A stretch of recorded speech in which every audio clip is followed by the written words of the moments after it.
There it is. There it is. Hello, hello, hello.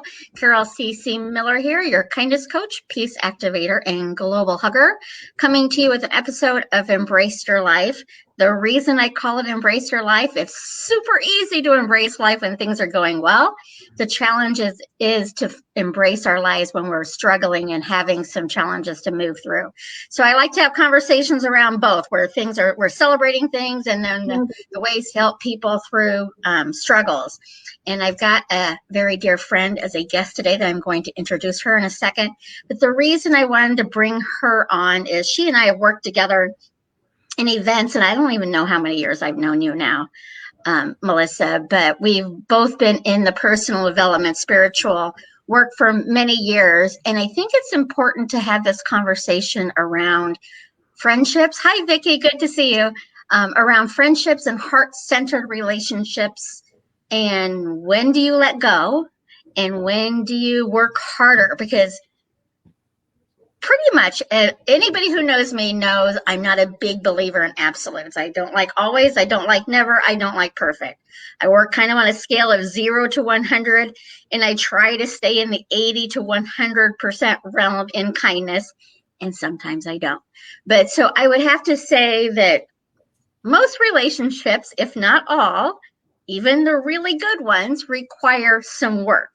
But we get to decide personally how much work we want to put into them, and when is it time to let it go, to allow new in, and to move that energy around. So Melissa, thank you for joining me. And first, let people know who you are and what you do, because everybody should know Melissa. Well, thank you, Carol. I'm so blessed to be here because you are a friend, and that's what makes this conversation different too. I do a lot of interviews with people, and sometimes it's the first time I've met them or connected with them, or we know each other a little bit, but you are someone in that friend zone for me. So that's what makes this a really beautiful conversation. My name is Melissa Kim Corder. I'm an author, a speaker, a coach. I primarily work with women. I work with women and men, but a lot of women are drawn to my work.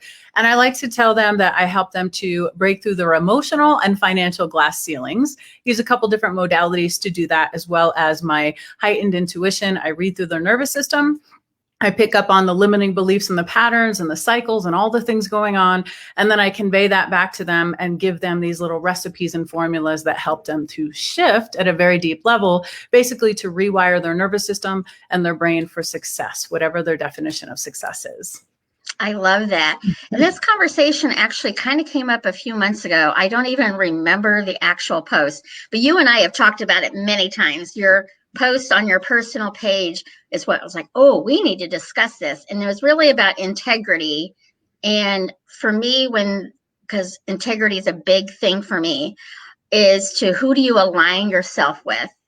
And, in every walk of life, I don't care what kind of job you do, you're going to find people in your work that you really align with, and then you're going to find people in your work that you don't align with, even though you're doing the same work. So that's, for me, it's really important to know that I choose who I spend my time with, but my saying is, my love doesn't have conditions, my participation does.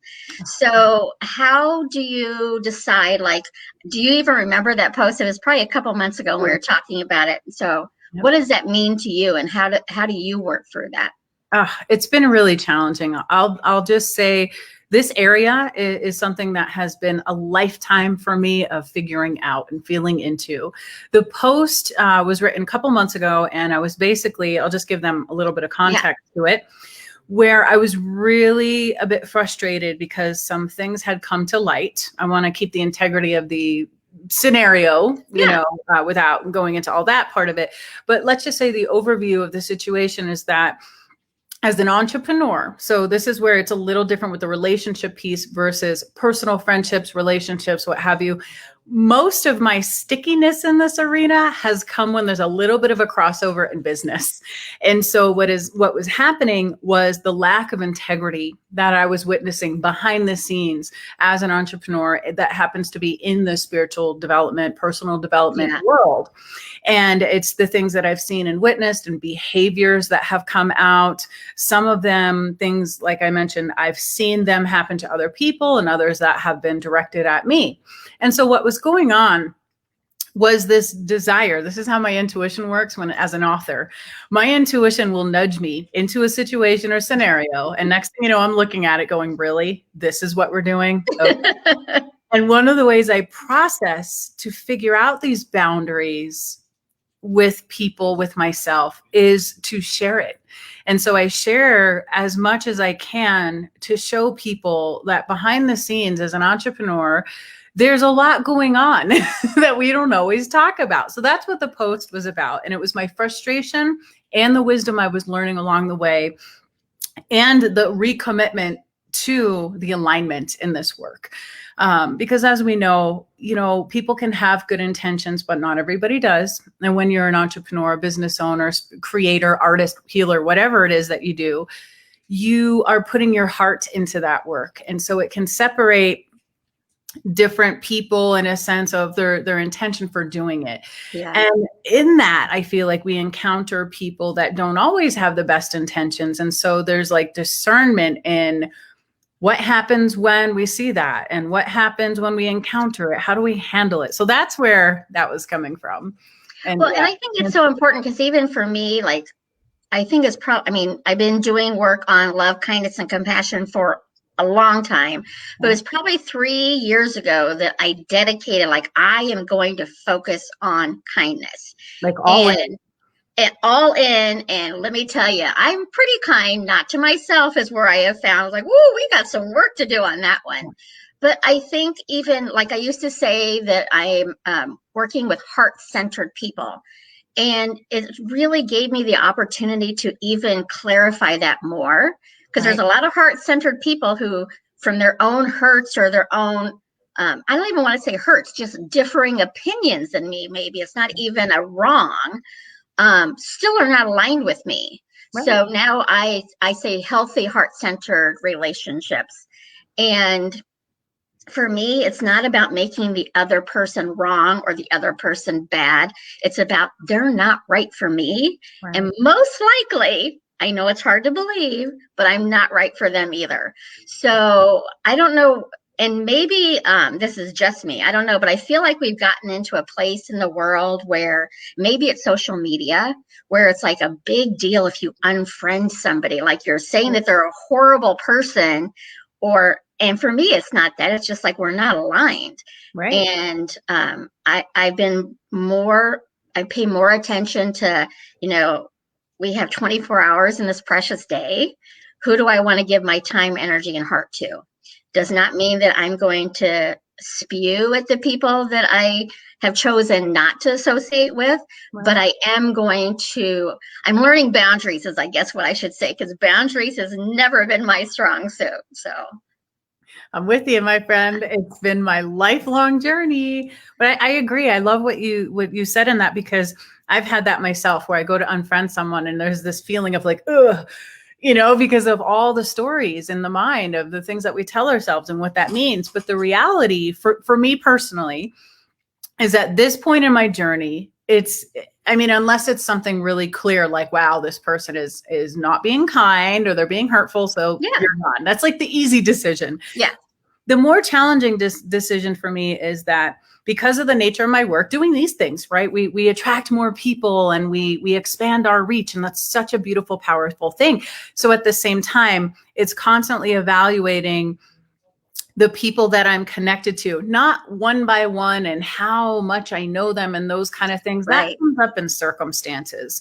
But when it comes to, let's say, our overall friend list as an example, I just look for connection. I'm like, have we ever had a conversation before? And we've been friends on Facebook for, let's say, 3 years. And Not once have we engaged with each other or had anything in common. That's what I do. But there is this feeling of like, oh, I'm unfriending them. And, you know, as an empath, I start to go into, I hope they don't know it's not personal. They're just, I want it to be more meaningful connection. So I think knowing our intention in those connections can kind of help clarify that. Does that make sense to say it that way? It absolutely makes sense. And I think, again, it goes back to when I'm talking about the scale of 0 to 100. If we're in the 20 and 0 to 20, we're never going to connect. Like, that's just not going to be our thing. I'm going to drive you as crazy as you're going to drive me. So why bother? But when you get into the 40 to 60 and stuff, you know, there could be the opportunity to build something or decide it's not going to work. And that's fine too. It's really not they're a bad person. We're just not a good fit. And then if they're the 80 to 100, like, that's my people, you know? So it's really about aligning yourself. And I kind of think about it for myself on social media. Like, would I have these people in my living room for a discussion? Right. I know people like to debate about different things. I'm not necessarily a debater kind of person, but I'm okay having conversations as long as people stay kind. Like, we can disagree, but name calling on any side, even if you're on my side, and name calling the person not on my side, that's just not a match for me. So it really goes back to, who do I want to surround myself? Who do I want to be inspired by? And who do I want to inspire? I love this, Carol, because what just popped into my head as you shared that is you're actually giving me clarity and seeing how, where in my personal life it looks one way and in my business world it's another way. So in my personal life, I'm going to spend time, like you said, who's going to be in my living room or sitting at my kitchen table, you know, who's going to be sharing a meal with me, that kind of a thing. In my business life, I still care about the alignment. I still care about, you know, those 0 to 20, I'm still probably not going to do business with or associate with, not because of they're bad and I'm better, but simply because we probably don't share values. We don't share values or intentions or any of that. But when it comes to the business part, for me, what I lean into is my why. What is important to me? What am I doing? So an example of this is about a year and a half ago, 2 years ago, I had an opportunity from someone that approached me to do some work for them. I'm sorry, but I have to be a little vague with details because it's, you know, when it involves other people, I want to respect that. Absolutely. But a couple of years ago, somebody reached out to me with this opportunity, and it was a very well-known individual in this field, I should say, of spiritual teachers and what have you. And from the outside looking in, this is where discernment and intuition, I feel like, has really served me in these relationship dynamics. From the outside in, it was an incredible opportunity. I was like, oh my gosh, this is amazing. Yay. So excited. But the more I had this little nagging feeling, this little feeling of, but is it? Do you align with their values? Do you align with this? Do you align with that? So I had to kind of take inventory. And when I went through that inventory in my mind, it was a clear no, which is so interesting because my head wanted to be like, this is a yes, this could help your career. Yeah. You know, exposure you would get, like they've been on Oprah, like, you know, those kind of things. But my spirit was like, Melissa, no, this is not in alignment for this reason, this reason, this reason. It was just a difference in the way I do my work and a difference in the way that person shows up in the world and how they are behind the scenes. So anyway, I had to say no. I didn't have to say no. Let me take that back. I chose to say no because it was out of alignment. And I'm grateful that happened, but it was hard. And so that got me thinking, what are the things that become these non-negotiables for us? Like, you have a beautiful scale that you use. And I love that. I haven't thought of it in that way, but it really helped me to see, like, what are my values? And that's important to me. Now, the flip side of that is there are some times in my work where I may not totally align with the person that I'm working with, but my spirit might say, and you are aligning with the cause or the outcome of the connection. I don't know if Yeah. that makes sense to say it. And so I have to really discern that. And that's a hard, That's a tough one. and I don't like that. I don't like that place.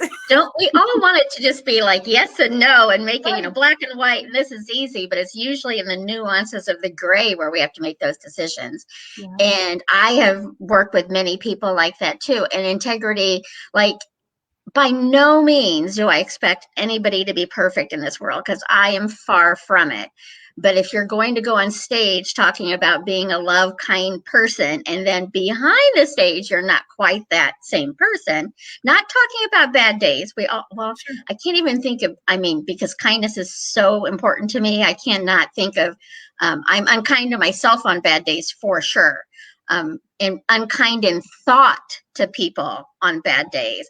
I cannot think of when I have verbally or actionably been unkind to people, but that's important to me. So those are the people that I'm not going to align with. I'm not going to go out there and spew about them, because they reach the people that they need to reach the way they need to reach them.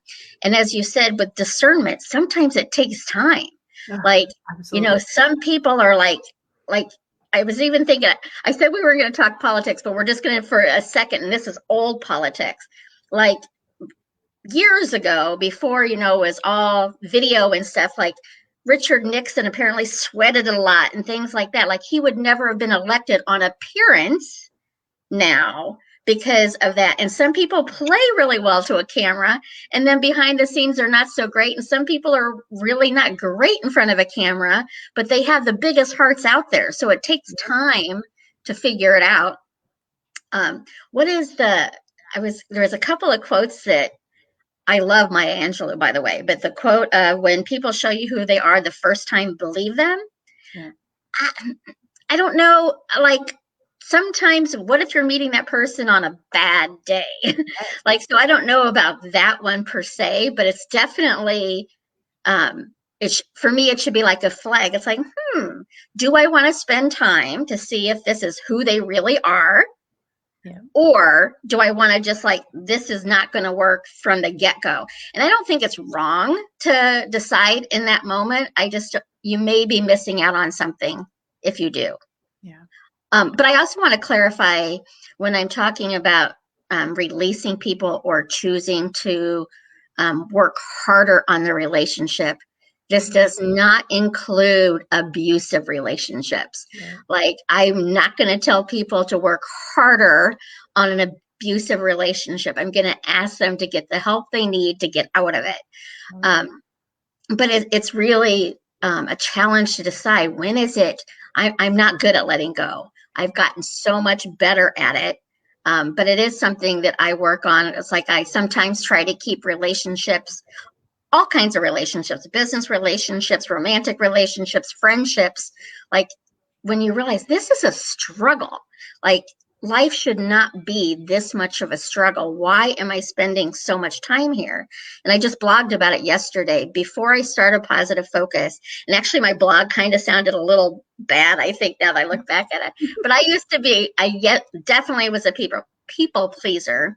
And if there were 10 people in the room and 9 of you liked me, but 1 of you didn't, even if I didn't like that one person, they had all my attention. Why don't they like me? What can I do? How can I fix this?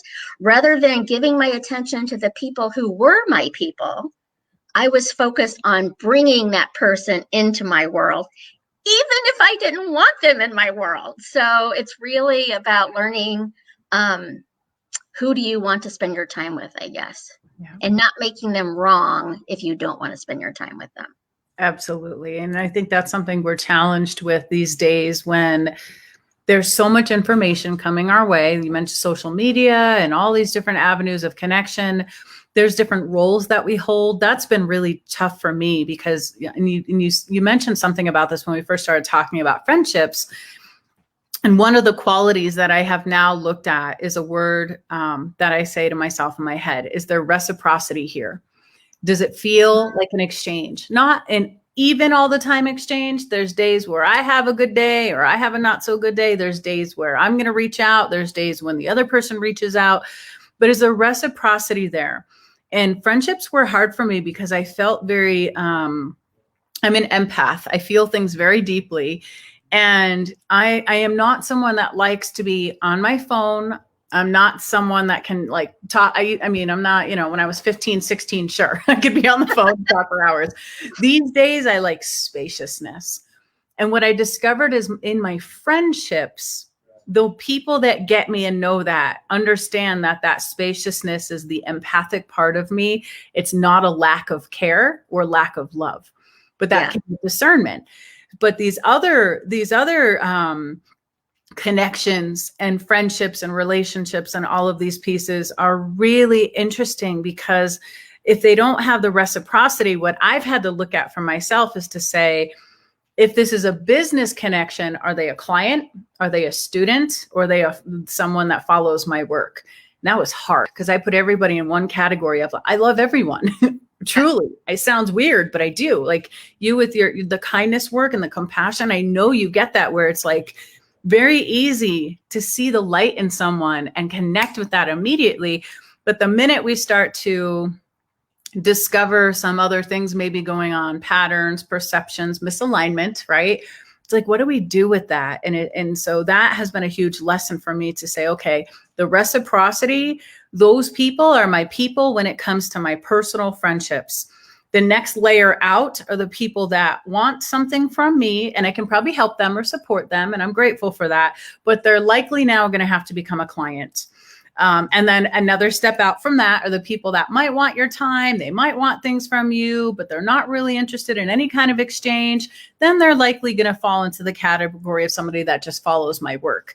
That changed my life. And that just happened 2 weeks ago, having this awareness. So, but like you're saying with these letting go, that's been hard for me too. I feel like when you really care about someone, people in general, even when you start to see some of those misalignments, it can be really challenging to release them, because it's easy for us as empaths or people that are just compassionate to always see the light and always see the good. And even though those other little signs or those other little behaviors pop up, sometimes it's really hard, not little behaviors, sometimes they're big, bold behaviors that are not so good.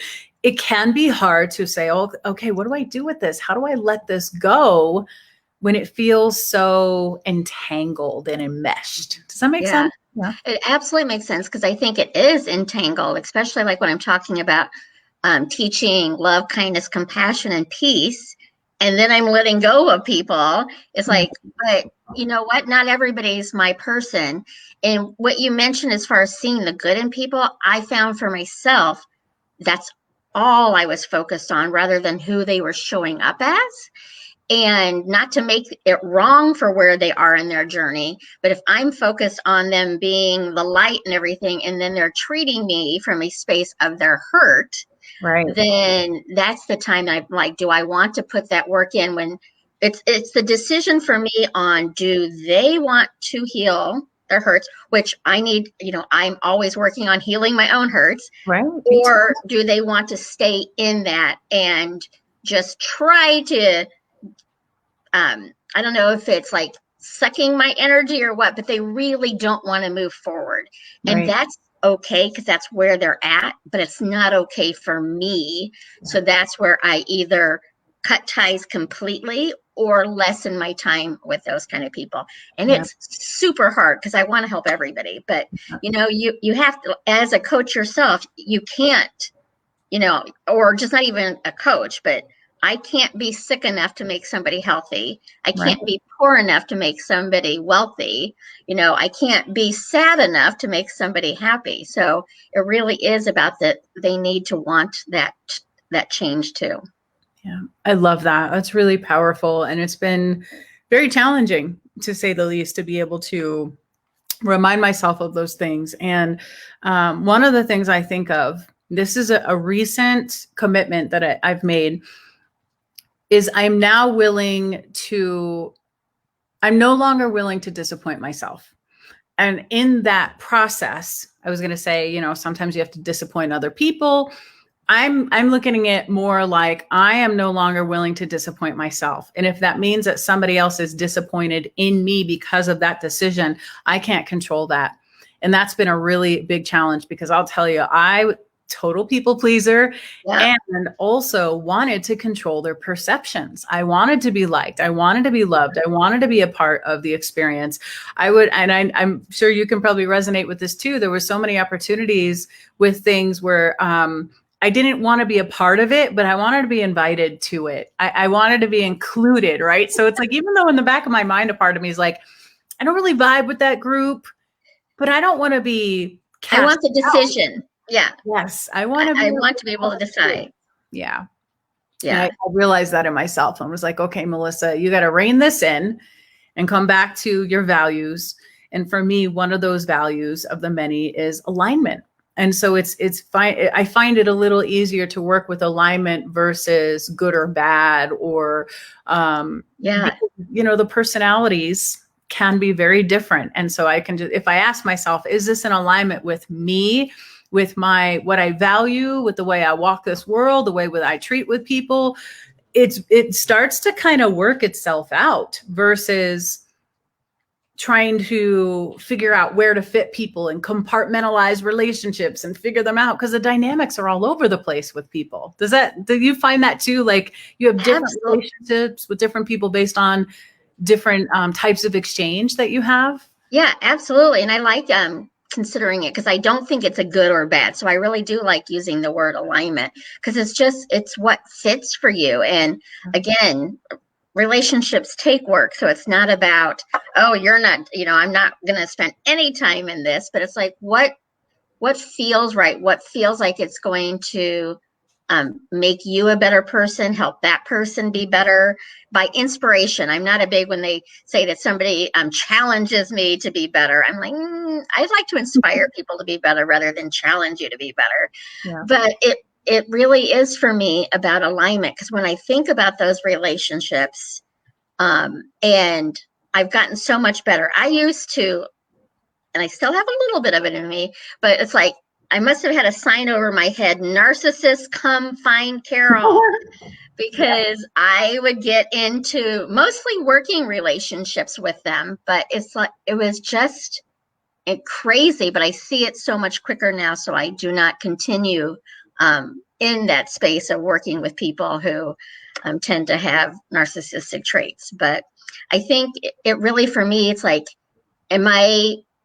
is there the ability for us are we both mutually wanting this relationship to work out, whether it's client, friend, romance, family, or whatever, and go from there? Because I've not completely cut any family members out of my life, but I have lessened my time with certain family members that I don't have a good alignment with for a variety of different reasons. I still love them, but sometimes for me, it's easier to love some people from a distance rather than if I was with them a lot, we would probably be at each other's throats a lot. So I agree. In fact, for myself, many, many years ago, probably about 15, 20 years ago, honestly, I had to look at that and decide that it was okay, because I had all these limiting beliefs in my mind of like, oh, if it's family, it means this, blood is thicker than water. And I'll be honest, excuse my language, but that's bullshit to me because there's, I value that are different, and I value the quality of a human being and how they treat each other. And so if there isn't this, understanding or connection, and they don't have to see things my way, and they don't have to act my way or do things the way that I would do it, but there's got to be some kind of a, like you said, in your scale, the number, right, where you fall into. I think that's a beautiful way to look at it. And so years and years ago, after battling narcissistic personalities, which I think is part of being an empath, we tend to draw them to us to help us to, learn boundaries and clean things up, and use our voice and stand in our power. But then there comes a point where you're like, I learned this, I'm done here. No, thank you. Exactly. And, it was like 15, 20 years ago where I just realized, I'm like, you know what, this idea of family being the most important thing, it's not serving me. It's not in alignment for my truth anymore. And that's when my family dynamic started to change. And, and I love my family. I have a wonderful family. I have, some of them I'm closer to than others and all of that. But ultimately, overall, I've had one of the most incredible family experiences to provide these opportunities to heal and to shift and grow. Having said that, I limit my, and you said this in another way too, I limit my proximity to certain family members based on how I know I want to feel on a regular basis. Right. And, you know, I'm not going to, I'm here. I can love them from afar, like you said, from a distance. And I'm willing to send love and to be a support. And sometimes that is all I will be willing to give. Other times, it just depends on the situation. But I had to really discern that for myself. Look at that reciprocity, who's showing up, who's there for me. A lot of my family members don't even know what I do. They have no idea. Like they have no idea about any of this world of stuff that I do. And that's okay too. Yeah. But within these dynamics of these connections, it really, for me, comes back to the beliefs I have around them, my perceptions within them. And am I just doing what I feel is right within me to make sure, and it's a weird saying, but that my side of the street is clear.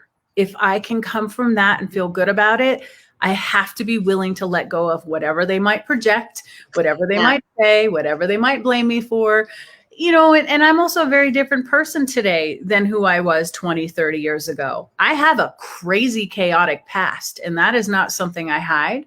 It's also something I'm no longer ashamed of. Yet, on occasion, there are people that want to try to remind me of my past, and I have to look at that and go, interesting. We're not in alignment here because you might still be there and I'm no longer there. And so I feel like it's like situation by situation, we have opportunities to look at these relationships and decide, you know? I think what you just said is so important too for people listening, that sometimes as we grow, or maybe your friend or family members are growing, it's uncomfortable because you're no longer the person that they want you to be. Right. And so sometimes they do those reminders of who are you to be, that kind of thing, because they're afraid or unwilling, who knows what the reason is, to look inside themselves and make that grow. So they want to keep you held back. And it just made me think of friends who will call.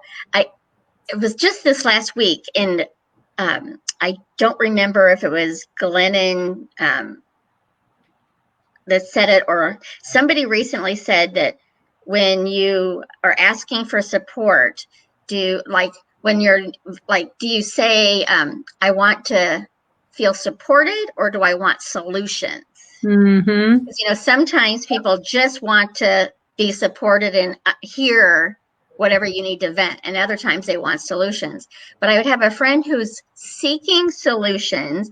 Every single solution I offer is, nope, that won't work. Nope, that won't work. Nope. No, you don't want solutions. Right. And so see it the way you want it, but that's not solutions. And because that was always the case, then I've limited that time with that person, because they say they want my support and help on coming up with a solution, but whatever my solution isn't working for them. So I do think it's important to know that too, as far as, are they just, and you don't have to be their sounding board for that matter. Like if they just want to vent, especially as an empath, where you may don't soak it in, try to observe rather than absorb. But sometimes if you just need to get something off your chest, so to speak, I have a friend who, if something's going on, I will actually tell her, I just need to share this, because she's a solution, I'm a solution oriented person. And so I'm like, tomorrow you can give me solutions over this. Today, I just need to tell you why I'm hurt by this. Yes. And then the next day we'll talk about it. It's like, did you learn this, this, and this? I'm like, yes, I did. But yesterday I was not ready to hear that. So I think it's important to know that part too. I love that, Carol. I think that's really such a, this reminds me, it's really emotional intelligence. If we think about it, emotional intelligence, being able to work with emotions and know where we're at and give ourselves permission to feel them. And it's true, because I'm the same way, that same thing, where there's a day where I'll be like, oh no, you could have the best solution in the world, and I'm just going to be like, hell no, I am pissed right now, and I want to feel this anger, and I know it's all their fault. Right? I'm being snippy right now, or I'm being whatever, and I'm going to give myself permission, because that's my humanness. And tomorrow, or maybe an hour from now, I might be in a different place. And I think that's so important. One of my favorite new tools is, it's very recent, last couple of weeks. It's a little tool. It's really just a saying. And I find it very helpful, especially for those of us like yourself, where, part of your business is coaching people. So being that sounding board, when there, it can be very, confusing for a lot of us when there's that part of who we are and we're really good at it. And then there's part of that where it's our business and defining that and blurring those lines sometimes. And so this tool is just a simple saying, which is, do you have space to hear this right now? Something like an example of that is if I have something going on, instead of me texting someone, emailing them, messaging them, and there's a couple ways to look at this, because it can be doing that from a place with a close friend that you have that connection with. Right. Or in my scenario, I get people that do that with me that I have never met before. And they will send me 6 paragraphs of their life of what's going on, and we've never connected. And so, and that's okay, because I have boundaries around that now. But one of the things I like to do to take ownership and responsibility, accountability as someone who's in the stuff of feeling it, is just asking now, I have something going on. I just want to make sure that before I share, do you have space for this right now? Because I feel like it's so honoring and respectful of the other person's time. Instead of like, here's all my stuff, here's what's going on, I'm just going to kind of dump this here and let you sift through and give me your feedback because you're really good at that. And that's something I learned from being the sounding board and being the people pleaser who wanted to help everyone. And then at the same time, being someone who was like, okay, where's that reciprocity?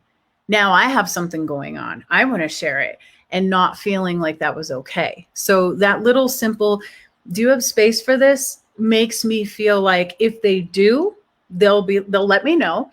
And if they don't, they'll let me know. Yeah. And either way, I feel like there's a little more self-awareness and mindfulness of other people's time and energy.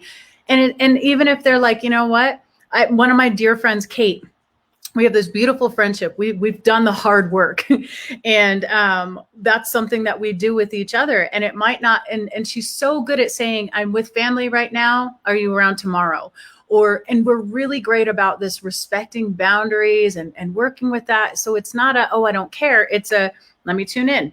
No, you know what? I'm not in a place right now to be able to hold that for you, or to be whatever you need. Like you said, am I venting or am I sharing? And I just think it's that little extra step we can take that helps people. Just a quick example. This was probably a year or two ago. I think it was about a year ago. But I remember one morning something happened and I was upset. I was really upset. And I was like in tears already. And it just happened to be whatever time in the morning. And my husband was there, and I'm like, and I'm going through the whole thing. And he just stopped and he just looked at me and he's like, can I at least get a cup of coffee? I don't think it's 8 o'clock yet. And I just remember the look on his face, and that was a big, like, I was still in my stuff, but I had this moment of like, I didn't even give him an opportunity to see where he was at before I went into all my thing. And he was kind about it. He's hilarious. But it taught me. I love your husband. To think about that. You know what I mean? Before we, it's like, wait a minute. What do I want from this? Like you said, do I want solutions? Do I want to move to it? Do I want to vent? And do they have space for it? So anyway, I love that you shared that. That's what I do too. And it just made me think about the fact of, asking about the space, because I'm always like in coaching and things like that, or in the volunteer work I do at the jail. I am always like, my first step with people and when they're frustrated is to take some deep breaths, because like usually when we're frustrated, everything, like, we're constricted and we're not even giving our oxygen to our brain to make a better decision. So even if through the awareness where it's like, okay, I'm hurt right now, I'm mad right now, I'm frustrated right now, take a few deep breaths, and then you could say, hey, Chris, do you have a moment for me to talk to you about this or whatever, rather than just immediately going with where we're at, because we're not even aware of our surroundings when we're in that space. We're just me, and this hurts and I need it to be better. Instead of like, are you efficiently caffeinated yet? On a side note, when I worked at this company many, many years ago, the joke was they would come into my office first thing in the morning and they would pick up my Diet Coke cans like, oh, she hasn't had enough yet. We'll come back later. I'm like, good idea. Wait till I'm caffeinated, people. You don't. I always tease people. I drink Diet Coke for you, just so you know. Right. So this is my gift to you. It's my gift to you. It's my gift to the world. It helps with my personality. Oh, it's so good. So what are some ideas or tips that you would recommend people if they're right now struggling, deciding on, and obviously every level, it's different. If it's a family member, obviously if it's a romantic relationship, depending on how long you've been involved in it, to a friendship, to a colleague, to a boss. Do you have any like recommendations or anything on when to decide to work a little harder and when to decide maybe now it's time to move on, whatever that move on looks like to you? This is such a good question. You're right. There's so many different ways to go about this. And I feel like the answer is different depending on the scenario and the person and the situation. What I have learned for myself as an empath, as a feeler, is I need time in my own energy to make a decision around any of these things. And so the worst possible thing I can do is react.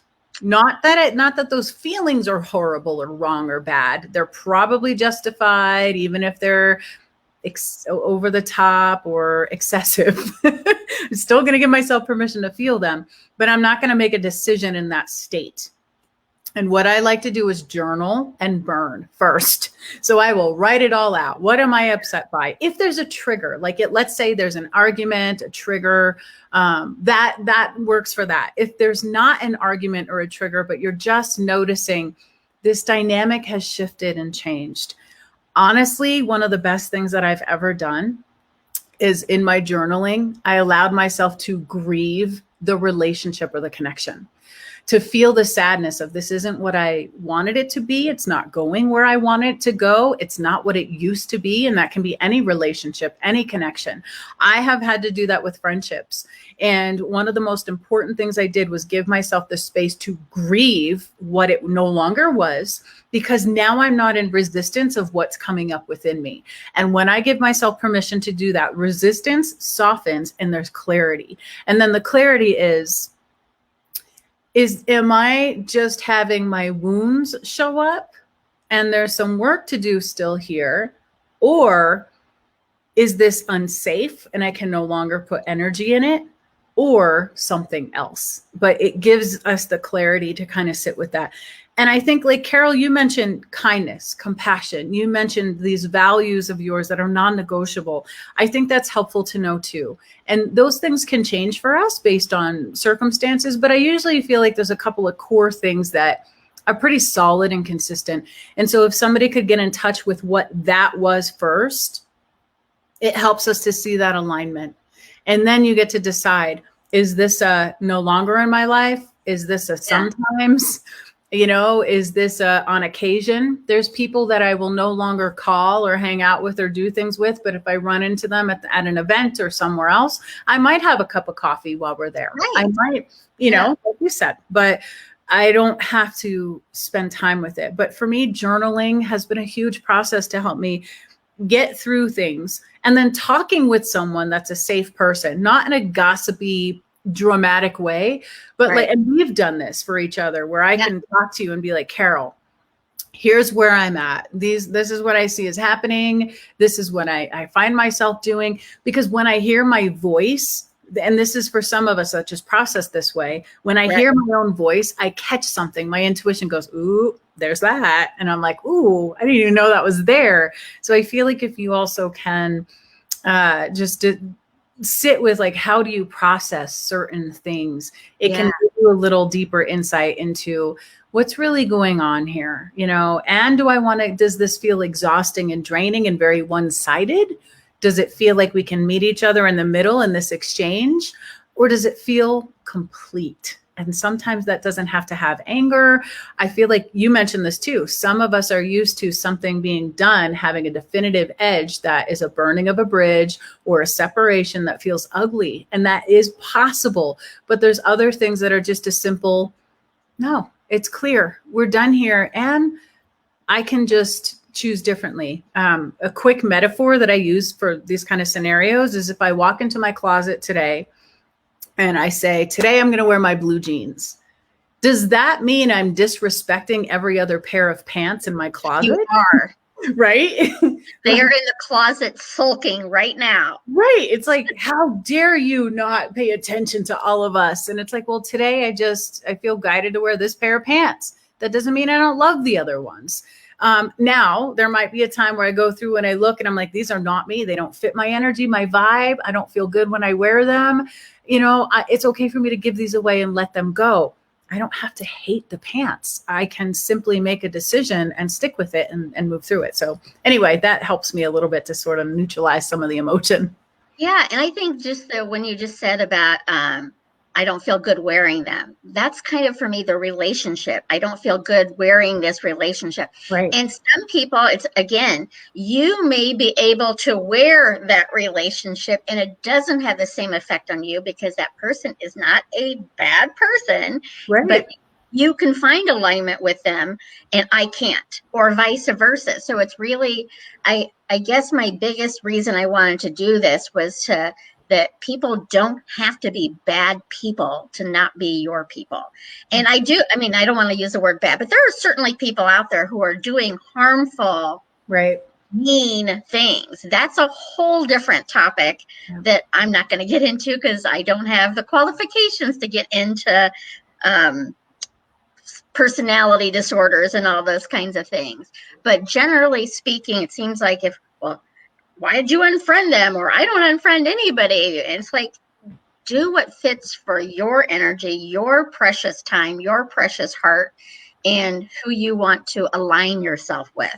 I think it's really important to do it that way. And even when you mentioned it being complete, excuse me, it brought me back to my blog as far as like you were just talking about. Sometimes you think that there's an argument or a fight and you're just done.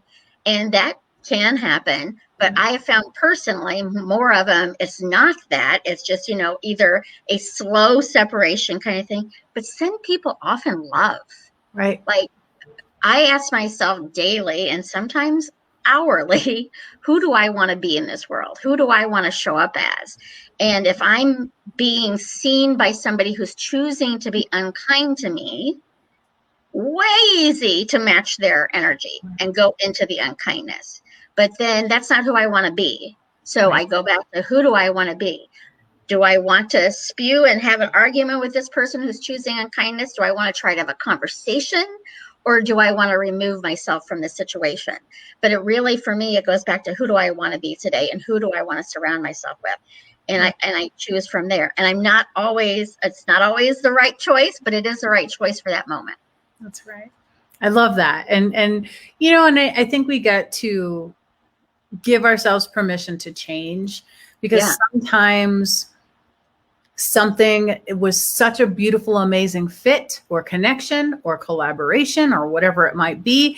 And then one day, maybe it's just not. Yeah. And we don't need this big booming reason all the time. But I do think that's what makes it easier for a lot of us because it can be a challenge when all of a sudden it's like, we're just not aligned here. And we like to have these definitive things to explain, to justify, whatever.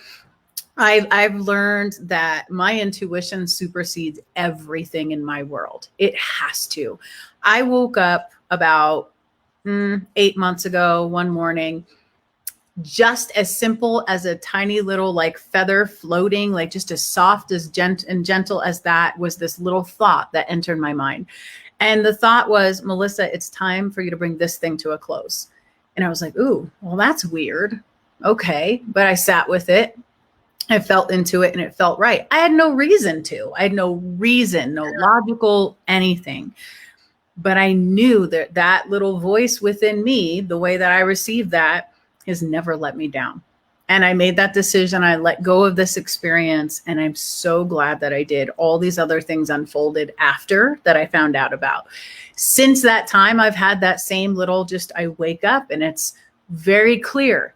Doesn't mean it's easy to follow through on, but it's Right. very clear. And I think that a lot of us get these nudges and these hits and these impulses and these knowings, but we want to rationalize it with the mind, or we don't quite trust ourselves. And I think that makes it really hard. Does that make sense? I think it makes perfect sense. And I think also for me, what I like to tell my clients and myself is there's very little in this world that is permanent.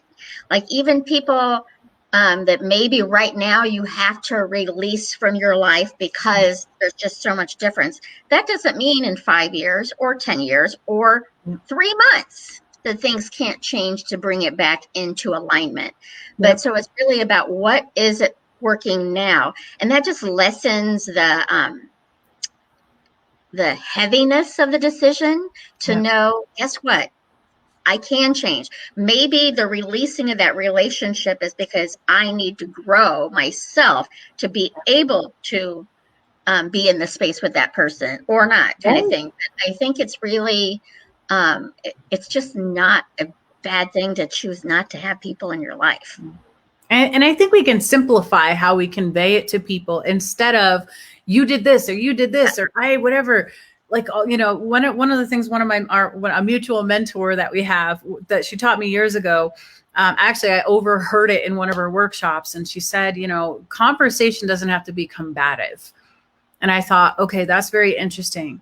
Because usually when we go into some types of conversations that feel uncomfortable, let's say it can feel very confrontational or combative versus conversing. And I realized, I was going into these things expecting combat, expecting a war, because that was part of my childhood with certain personalities. Was that if you brought something up to certain individuals, it was going to come right, narcissistic, whatever. And so that pattern, though, was disguising itself in conversation. So what I had to do is look at that and realize, okay, you know what? There are other ways to converse with people where I'm being honest, I'm being accountable, but I'm not making it about a problem. This is why I teach about money a lot, because, and just as an example, I hate talking about money, or I used to, because I didn't want the perceptions that come with it. But then I realized we could dismantle the energy around it to shift it. And so one of the things that people will do, just as an example of this, is they'll use money as the excuse to get out of something. Oh, I can't afford that. When maybe the truth is, I choose not to, but I don't know how to tell you that, right? Like, I love this, but it's not really a good fit for me. So it's easier to say I can't afford it. But that's so detrimental to what your subconscious mind is taking in versus taking ownership and accountability. So I feel like in relationship conversations, we can do the same thing of it's not about them, and we don't have to take the fault or make excuses, but we can say something as simple as and this is what I am saying now today, is my intuition is just telling me I need to hang back. I need to pull back a little bit here from this, not from you or not from me, but something within me saying, just hang back a little bit. And when I say that to people now, there is less friction. And I've said this in a lot of conversations recently, even via email, when I just let go of something recently, I was like, listen, I have this nudge. I have this intuition. I can't explain it. I don't know why, but I've got to honor it. And it's just time. And the outcome of that scenario was incredible, because I honored my truth instead of, they're going to be mad at me. Oh my God, all hell's going to break loose. I'm scared. The little girl in me comes out and she feels insecure. And instead it was just, you know what? The truth is something feels off. I need time. I'm going to take that time. I understand if that doesn't work for you, but here's where I'm at.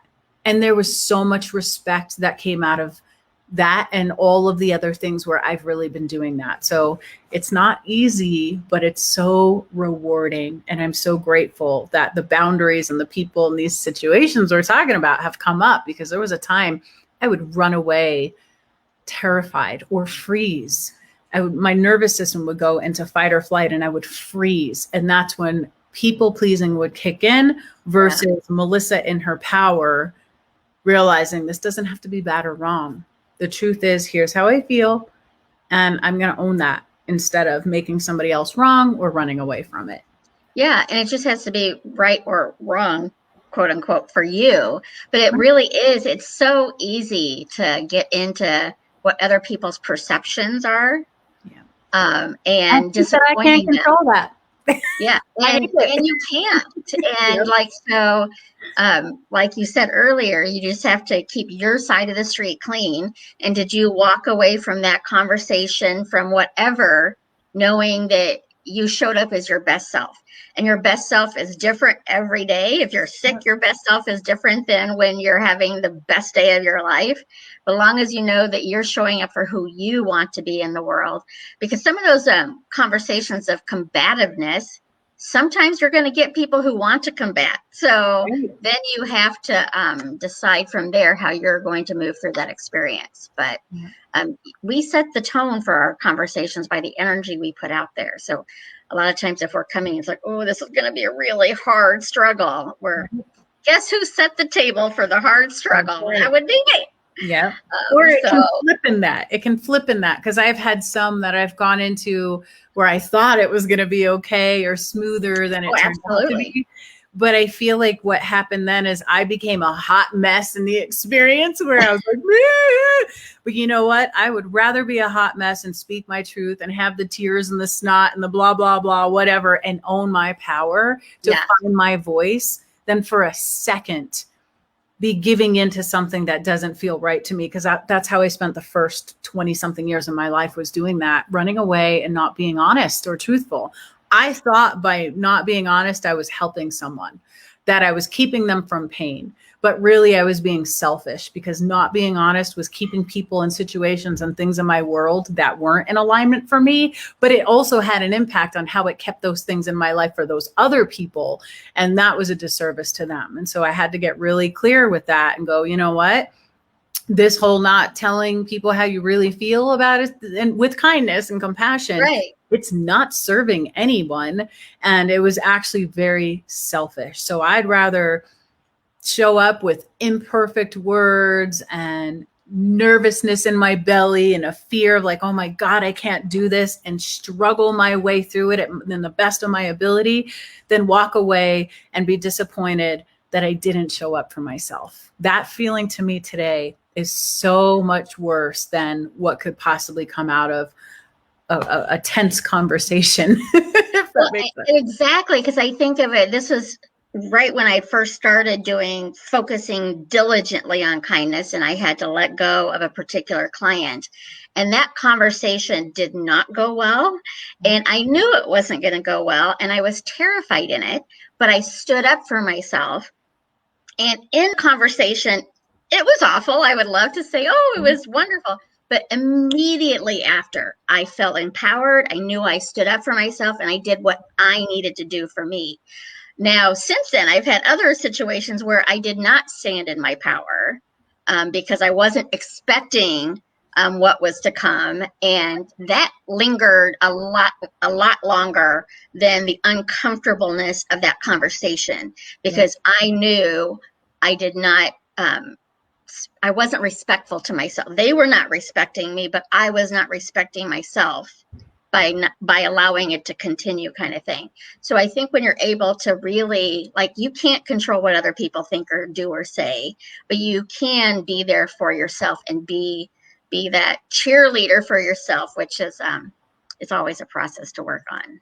Yeah, absolutely. But those difficult conversations, ever since I have felt, when I stand up for myself, and thankfully I don't have a lot of those conversations, but it's an immediate relief afterwards. The conversation itself may not feel comfortable, and they are hard to have, but it feels good it's kind of like I call it the universe, the big U. It's like the big U is like, good job, Carol, kind of thing. So, yeah, absolutely. And, and you mentioned this earlier too, with alignment and people, and that sometimes if we're feeling a certain way, that they might feel the same way.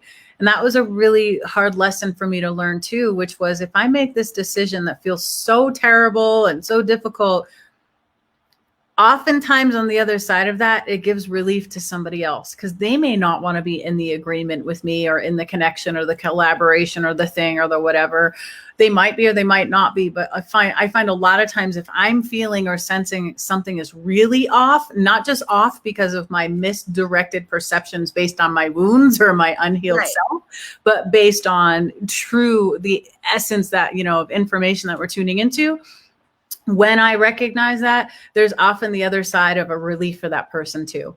I had a situation like this with a client where I kind of had to not necessarily fire her, but let her go. I had to let her go. And we had a conversation about it. And it was a very empowering conversation because I had to start it and initiate it because I could feel it from her, but she just wasn't in a place to do that. And so I had to have that conversation and say, how are you feeling about things and what's going on? And what we discovered is that there was so much pressure and there was so much on her end of not wanting to disappoint. And I had the same thing in my way. Yeah. And when we dealt with it, it actually grew into a friendship that shifted because we were no longer coach-client relationship. That was done. We dissolved that because I was like, I can't take this person's money because this doesn't feel like they weren't doing the work and there were other things going on. It was no longer a fit. And when we made that decision, I'll never forget the exhale through the phone that I heard from her and the feeling I had in my body. And I was like, wow, I didn't even know I was holding that. And it was a gift for her. It was a gift for me. We still reflect on this and talk about it to this day. And this was a couple of years ago. And it was such a precious gift to be able to have the courage in that moment to say, I don't know exactly what I'm feeling or what's going on, but I'm noticing this and I feel this. And, can we talk about that outside of a coaching thing? Just can we talk about what's going on here? Yeah. And it was very healing and empowering for both of us. And I didn't expect that. Well, and I love that. And again, because I don't believe in always kind of thing on a scale, I really can't imagine that many people. I'm sure it happens, but I think it's infrequent. Like if somebody gets fired or a breakup of a relationship, I don't think very often the person who is getting broken up with or getting fired was happy in that situation. Right. It might happen sometimes where it's pure left field. They had no clue what that was going on. But generally speaking, we've had signs and we know we may not want to be fired. We may not want somebody to break up with us because, we tend to like to make the decisions.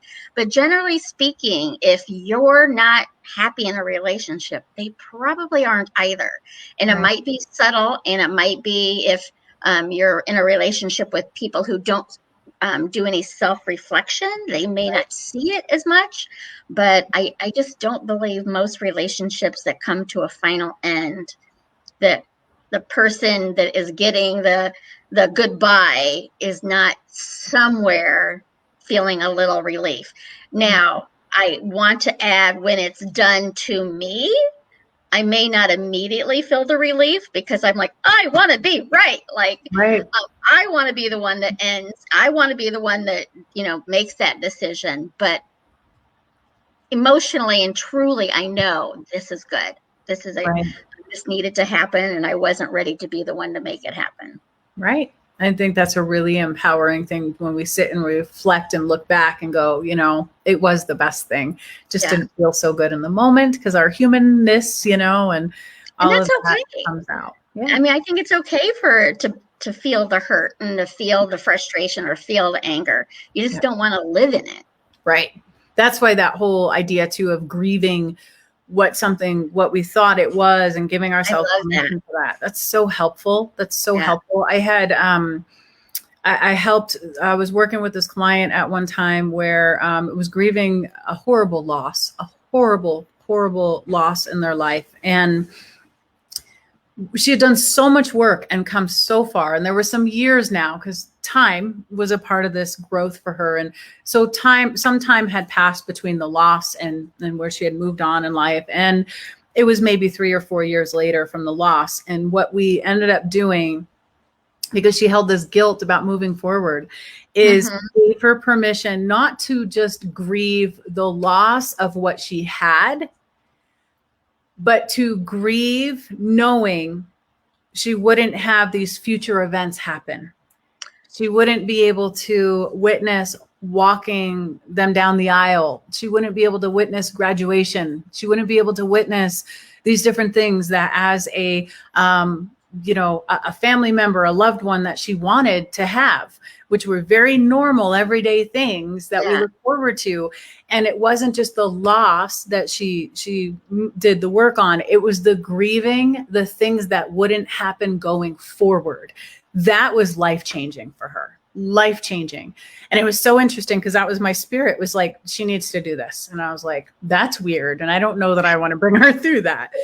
I learned to get out of my own way. You need to tell her that. I'm not going to tell her that. I'm not telling her that. But it's interesting because when I did share it with her, there was an awareness of, I am sad about that. I just don't have words for it. And so sometimes we have these little blind spots, and if somebody can just sort of, but anyway, the point is, like, grief is not just loss in a very obvious form. It can be the idea of something, the concept of something. There's a great book by Elizabeth Gilbert called Big Magic. And in that book, she talks about writing and how she had to sort of like, her words weren't grieve the loss, but that's just how I'm sort of paraphrasing it.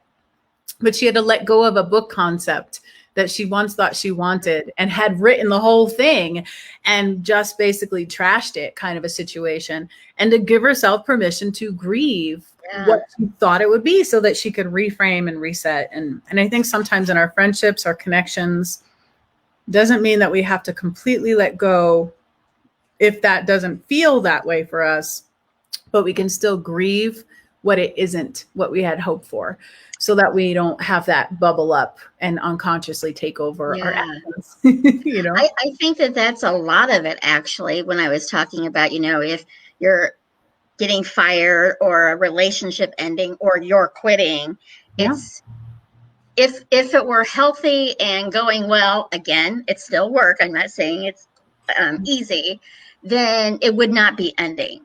So often I find, at least for myself, I'm grieving what I wanted it to be rather than what it actually was. So it's like, when I look at it that way, it's like, okay, so it's not the person I'm missing. It's not the job. I'm missing what I wanted the job to be. I'm missing what I wanted that person to be in my life, rather than who they are and what that job is. Because they are who they are. Right. And the job is what the job is. So it's, again, about being in alignment with it, rather than just focusing on what you want it to be, to have that, hold that vision for the highest good and all. That is an absolute for me. But to also have the awareness to see how people are showing up right now. Right. I do work on being aware when I'm not showing up in my highest good, and hopefully I'm gentle with myself, not always, but then I'm like, is this who I want to be? And it's like, pretty much the answer is no. Sometimes it's a yes, I want to be this way right now. I want to be mad. I do the Byron Katie work with a certified person, Paul, monthly. And I always tell him, I want to be mad right now. I don't want to do the work on that. He's like, you don't have to. We joke about it. It's like, no, I want to be mad at this person. But it's, again, about, being okay with the situation and deciding if it's a good situation for you. If it's not good, if it's a situation that's in alignment for you. And I think another thing for me is, because sometimes fear for me on an opportunity could be fear that, nope, this isn't right. This isn't going to fit. Like, if, when we talk about things, what do I say to you? If you ask me to go bungee jumping or working with a particular person, it's a no for me. But anything else, I'm probably going to say yes to you. But there's a difference on the fear of, ooh, this is scary and exciting, or this is scary and I shouldn't do it. Right. So it's knowing the discernment of, because I think fear can be your teacher and your friend too. It doesn't have to be the bad person in the situation, but knowing if that fear is nudging you out of your comfort zone, or if that fear is pulling you back into safety. Yeah, I love that. And just a little thing that's come to me over the last couple weeks is this idea of facing things. And I had this crazy hit while I was talking to a client. And she was talking about facing her fear. And I was like, well, that's what courage is. Courage is not the absence of fear. It means I'm going to do it anyway. I'm going to show up anyway. You're not getting rid of me. I'm going to keep doing this work, kind of a thing. So we talked about that. And I asked her, what is important to her and different things. We were talking about faith, and we were talking about grace, and we were talking about these different things. And it was so funny the way my intuition brought these things together and was like, okay, we're talking about facing your fear. And if we break down the word face, it could be faith and grace together. Faith, your fear. And when I said that, I was like, oh, write that down, because I had never heard that or never said it in that way before. But now when I think of fear, I immediately think of facing it, which means I'm engaging my faith and my grace. I'm going to get through this.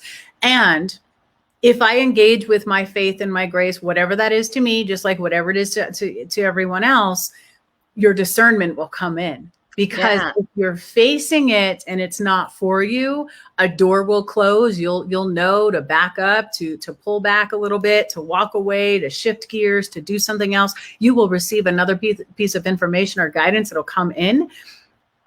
But if you want to face something and your triggers are coming up, there's usually a resistance or we sometimes put a little something in front of us as a form of protection, like, oh, I don't know if I'm ready for that. Distractions, all these other things. Yeah. But I like the idea of facing fear, bringing faith and grace in, because I feel like it arms us with, I'm not alone.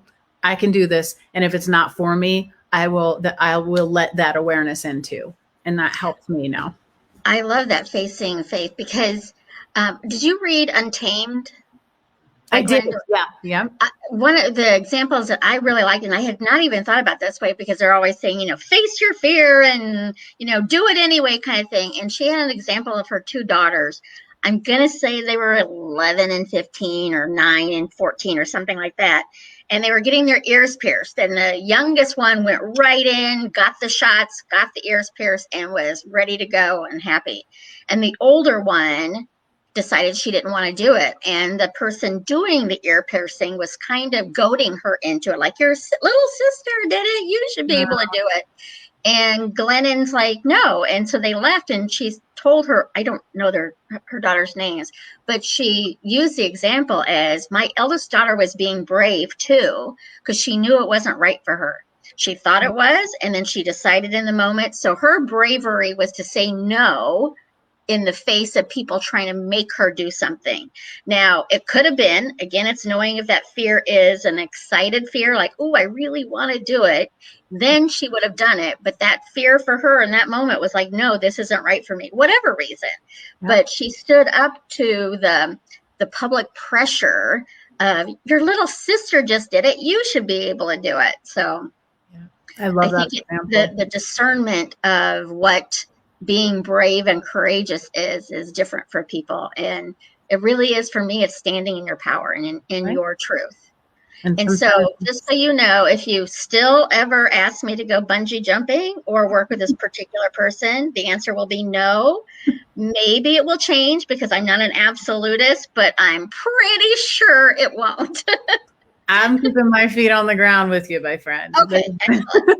Like, I'm not into the bungee jumping if you want, but I am not bungee jumping. I feel like nothing in that looks good to me. I don't know how I feel about that. Tattoos, I'm all game for that. Okay. We can do that. Totally, we could do that one. So I don't even know how long we've been on here. Oh, well, quite a while, because you and I, we have a hard time talking. I know. For hours and days, and it's always so good. And we have very similar sweaters. I just realized, like, color, like, I was looking at the pattern. I'm like, I've never worn this one before. And this morning it was like, wear that sweater. I'm like, okay. As soon as I saw you, I was like, oh, she's got the knit. That's so cool. Excellent.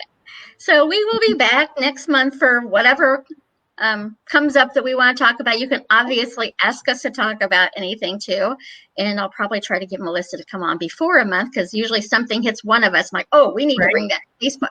I've got a list so we can consult. Yeah. Do you have anything going on right now that you want to share on what? Let's see, anything going on right now? The only thing I have going on right now, so I did create a new course. It's a free course. It's called Making Money Sacred. So it's some of these things we talk about where it's like, okay, let's not use it as an excuse. Let's get clear and all of that. But I do have a free course called Making Money Sacred. If you just go to my website, it's right there. It's like the first thing that pops up. And it's just these different visualizations and exercises so that you can get in touch with creating a new relationship with money so it can show up in your world differently and have different meaning and value for you too. And it's just Melissa Quarter, right? You don't have Kim in your website. Yeah, melissaquarter.com. Yep. Yes. Okay, excellent. So thank you so much for joining me. I do not think it went on to Positive Focus because for some reason I'm having struggles and challenges with StreamYard, but I'm going to get it fixed. It's not going to beat me. It'll happen. It will happen. So I will download this to upload it so you can share it. But right now, I believe it's just in the Embrace Your Life community. So thank you. I always love our conversations, whether they're Facebook or on the phone. And I look forward to chatting with you soon. Me too. I love you so much. Enjoy your day. So good to chat. I'll talk to you soon. Bye-bye. Bye.